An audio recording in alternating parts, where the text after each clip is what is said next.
زندگی کا ہدف صرف مال بن جائے. حصول مال ہدف نہیں ہے، حصول مال حلال ہدف ہے. کہ امام کے پاس ایک شخص ہے مولا، ایک بندہ ہے جو بزنس میں اور مختلف چیزوں میں، کہ عربی عبارت میں کہا کہ یہ اہل دنیا بن چکا ہے. امام نے فرمایا کیا مطلب، کیا کرتا ہے؟ کہ مولا دن رات بزنس کرتا ہے، پیسہ کماتا ہے، تجارت کرتا ہے. امام نے فرمایا اگر حصول رزق حلال کے پیچھے جا رہا ہے اور اس لیے رزق حلال کر رہا ہے تاکہ معاشرے میں اپنی اور اپنے بیوی بچوں کی عزت بنا سکے، تو یہ عین عبادت ہے، عین عبادت ہے. اگر انسان حصول رزق حلال کی تلاش میں جاتا ہے تو بڑی اہمیت ہے اس شکم کی، کیونکہ یہ شکم ہے جس میں غذا جاتی ہے. مولا سے پوچھا مولا اگر میں نے حرام کھایا اس کا ازالہ کیا ہے؟ ایک مرتبہ آپ گناہ کرتے ہیں، اب اس گناہ کو رفع کیسے کیا جائے؟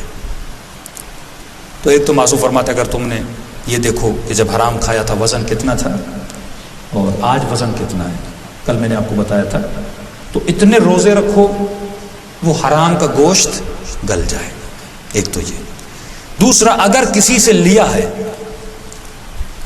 کسی کا مال غصب کیا ہے، اسے کیا کرو؟ واپس کرو. اگر وہ تجھے نہیں مل رہا تو فرمایا رد مظالم کی نیت کر کے اس مال کو دے دو، اور پھر کوشش کرو نئے سرے سے حلال رزق کی کمائی کی. ایک واقعہ شاید میں نے پچھلے سال سنایا تھا کہ حرم امام حسین میں خادموں کا ایک ہیڈ تھا، وہاں پہ پوسٹ ہوتی ہیں جو تمام تر خادموں کا جو مینجمنٹ سنبھالنے والا ہے، اس کا انتقال ہو گیا. انہوں نے کہا کہ اب ہم حرم کی مینجمنٹ کا ہیڈ کس کو بنائیں؟ تو انہوں نے کہا بازار میں ایک بوڑھا ہے، بڑا نیک ہے، نمازی ہے، نماز شب پڑھنے والا، معاملات میں بالکل سیٹ.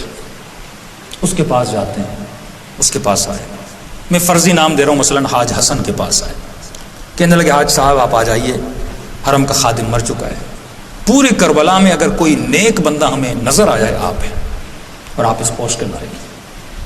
اس نے کہا نہیں میں گنہگار ہوں، میں خطا کار ہوں. کہا نہیں یہ تو امام حسین، ایک شرف کی بات ہے، آپ حرم کے خادموں کا ہیڈ بنے. اصرار کیا، اس شخص نے مان لیا. اس کا کام کیا تھا؟ عطر بیچتا تھا، تسبیحیں بیچتا تھا، خاک شفا بیچتا تھا. اس کا یہ کام تھا. دکان تھی، ظاہر آتے تھے، بیچ کے دیتا تھا.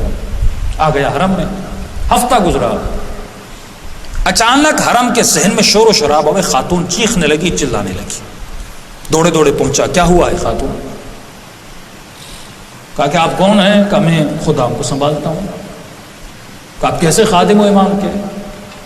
میرا پرس حرم امام حسین میں چوری ہو گیا، آپ کی ذمہ داری ہے ہمارے مال کی، ہمارے جان کی حفاظت کریں، آپ کیسی خادمی کر رہے ہو؟ اس نے کہا میں ڈھونڈتا ہوں. کہا نہیں سب کا چیک اپ کرو، شاید انہی ظاہروں میں سے میرا کسی نے پرس اٹھایا ہوگا.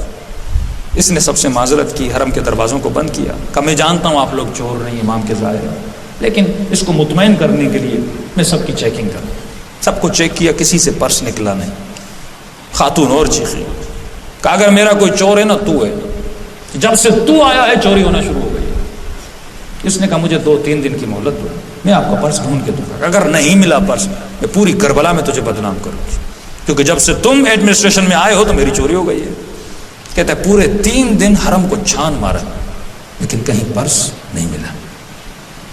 کہتا ہے آخری رات امام کے حرم میں گیا. میں نے کہا مولا میں تو آنا بھی نہیں چاہتا تھا اس کام پہ، جب سے آیا ہوں میرا نام خراب ہو رہا ہے.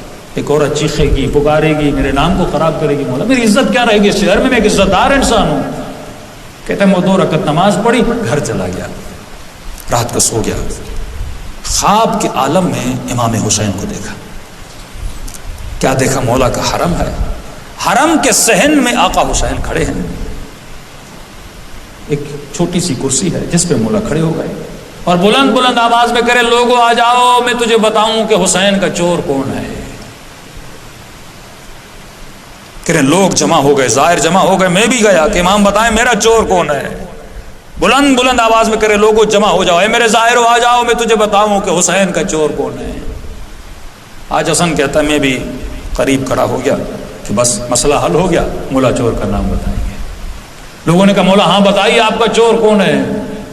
امام نے فرمایا میرا سب سے بڑا چور یہی حاج حسن ہے. پریشان ہو، مولا میں نے تو پرس اٹھایا ہی نہیں، مولا میں نے تو چوری کی. آپ مجھے بول رہے ہیں میں نے چوری کی ہے.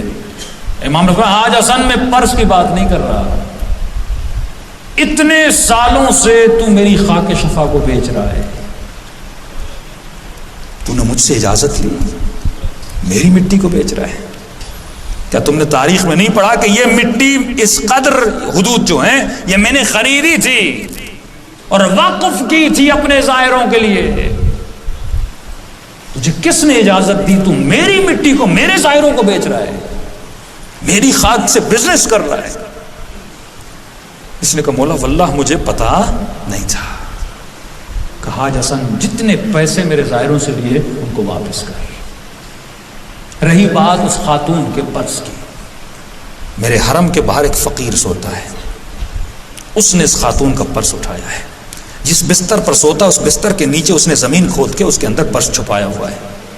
کل جانا جب وہ بستر پہ سو رہا ہو نیچے سے پرس نکالنا، لیکن حاج حسن خبردار اس کی عزت کو پامال نہ کرنا۔ یہ حسین کے در کا فقیر ہے، بس اتنا کہہ لینا کہ تو میرا فقیر ہے، میرے زائروں کو نہ لوٹا کر، تجھے جو چاہیے حسین ابن علی مجھ سے مانگا کر، حسین تجھے عطا کریں گے۔ کہتا نیند سے اٹھا روتا ہوا حرم کے صحن میں گیا، اسی طرح جیسے امام حسین کھڑے تھے یہ کھڑا ہو گیا، اسی طرح جس طرح امام حسین نے آواز دی اس نے آواز دیا، لوگوں جمع ہو جاؤ میں تجھے بتاؤں حسین کا چور کون ہے۔ لوگ جمع ہوئے، حاج حسن نے پرس کا چور ڈھونڈ لیا ہے، کھڑا ہوا کہ کون ہے چور؟ رو کر کہا کہ حسین کا چور میں ہوں۔ اسے کہتے ہیں ازالہ گناہ۔ اگر خطا کی ہے تو خطا کا ازالہ کر، اگر قضا نمازوں کی توبہ کر رہے ہو تو توبہ صرف اس کا گریہ نہیں ہے جب تک وہ قضا نمازیں ادا نہیں ہوتی، اگر خمس نہ دینے کی توبہ کر رہے ہو تو جب تک ادا نہیں ہوتا تب تک توبہ قبول نہیں ہے، اگر کسی کا مال کھائے جب تک واپس نہیں کرتے تب تک توبہ نہیں ہے، اگر قطع رحم کیا ہے کئی سالوں سے بہن سے بھائی سے رشتہ داروں سے تمہارا کوئی تعلق نہیں، اس کی توبہ یہ ہے کہ ان سے جا کے مل، ازالہ گناہ کر، تب جا کے خدا راضی ہوتا ہے۔ اس نے پہلا ازالہ یہ کیا کہ لوگوں کو بتایا کہ اے لوگوں حسین نے کہا میں حسین کا چور ہوں۔ کہا حاج حسن کیسی باتیں کر رہے ہو، ہم نے آج تک تمہاری زندگی میں گناہ تک نہیں دیکھا، کہ ایک گناہ ایسا کیا جس کا مجھے پتا نہیں تھا، میں نے حسین ابن علی کی اجازت کے بغیر حسین ابن علی کی مٹی کو بیچا ہے۔ پورے کربلا میں اعلان ہے جس نے مجھے پیسے دیے ہیں آ کر مجھ سے واپس لے لے۔ کہتا ہے پوری دکان کو بیچ ڈالا اس نے، لوگوں کے پیسے دیے، اور جو یاد نہیں تھا اس نے رد مظالم کی نیت سے دیے۔ اس کے بعد اترا اور سیدھا گیا اس فقیر کے سرہانے، اس خاتون کے پرس کو نکالا۔ فقیر پریشان ہوا، ہاتھوں کو جوڑ کے کہنے لگا میری عزت کو پامال نہیں کرنا، میں ڈیلی یہاں پہ بیٹھتا ہوں، یہی میرا روزگار ہے۔ اس نے کہا گھبراؤ نہیں، تیری عزت کی ضمانت حسین نے خود لے لی ہے، تجھے پریشان ہونے کی ضرورت نہیں ہے، بس مولا کا ایک پیغام ہے کہ میرے زائروں کو لوٹا نہ کرو، تجھے جو چاہیے وہ حسین ابن علی تجھے عطا کریں گے۔ اسلام کے دو ورژن ہیں جس پہ کل گفتگو، یہ ورژن حسین کا ورژن ہے، ایک یزیدی ورژن ہے اسلام کا، ایک حسینی ورژن ہے، کہ دنیا سے جانے کے بعد بھی اخلاق کا درس